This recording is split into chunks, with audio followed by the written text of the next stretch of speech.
Trump की कुर्सी क्या चली गई। चालबाज ड्रैगन अपनी उन्हीं सब हरकतों पर वापस आ चुका है जो वो पहले किया करता था और अमेरिकी राष्ट्रपति जो बाइडेन आर्थिक मोर्चे पर चीन के साथ मिलकर काम करने को राजी हो चुके हैं। व्हाइट हाउस के प्रेस सचिव जेन साकी ने मंगलवार को कहा है कि जो बाइडेन चीन पर लगे आर्थिक प्रतिबंधों को सीमित करने के लिए प्रतिबद्ध हैं और जिसका असर हमें हाल ही में ताइवान पर भी देखने को मिल रहा है। चीन की ताइवान में सैन्य सक्रियता ऐसे समय में हो रही है जब अमेरिका में सत्ता परिवर्तन हुआ है। अमेरिका के नवनिर्वाचित राष्ट्रपति ने हाल ही में सत्ता ग्रहण की है। विशेषज्ञों का मानना है कि संभव है कि चीनी सरकार जो बाइडेन प्रशासन की रणनीति टटोलने में लगी हुई है। चीन यह देखने की कोशिश कर रहा है कि जो बाइडेन प्रशासन का ताइवान पर क्या रुख हो सकता है। वहीं जो बाइडेन के पूर्ववर्ती डोनाल्ड ट्रंप का ताइवान के साथ करीबी रिश्ता था।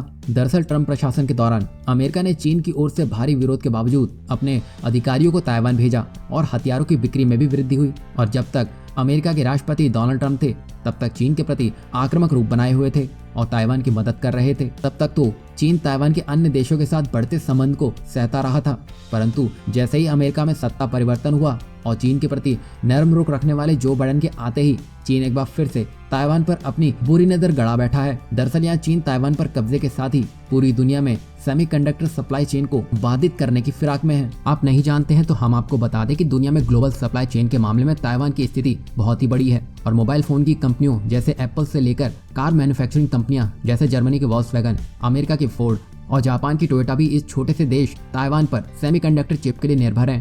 TSMC यानी कि ताइवान सेमीकंडक्टर मैन्युफैक्चरिंग कंपनी विश्व की सबसे बड़ी मैन्युफैक्चरर है। इससे समझा जा सकता है कि चीन यहाँ कोई छोटी मोटी प्लानिंग में नहीं लगा है। पहले तिब्बत, फिर हांगकांग और अब ताइवान पर बुरी नजर बनाए हुए है।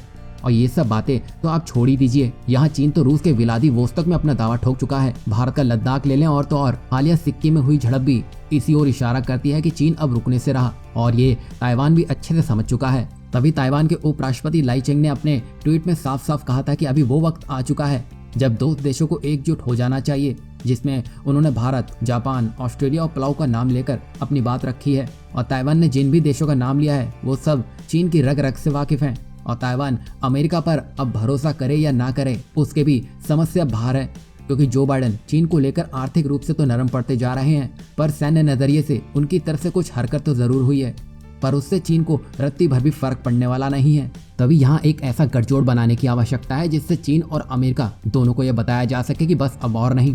ताइवान की हालिया पहल ऐसे में अब एक बड़ा बदलाव का संकेत देगी जिसमें भारत की भूमिका अहम हो जाएगी, क्योंकि जिस तरह चीन ने सिक्किम में घुसपैठ की है, भारत ये जान गया है कि अब वो वक्त आ चुका है चीन को घेरने की रणनीति से फंदा कसा जाए, क्योंकि ताइवान ही चीन की डूबती रग है। और यहाँ अगर भारत, जापान, ऑस्ट्रेलिया चीन के खिलाफ रणनीति बनाते हैं तो निश्चित ही ये चीन के साथ साथ अमेरिका को भी सोचने पर मजबूर कर देगा।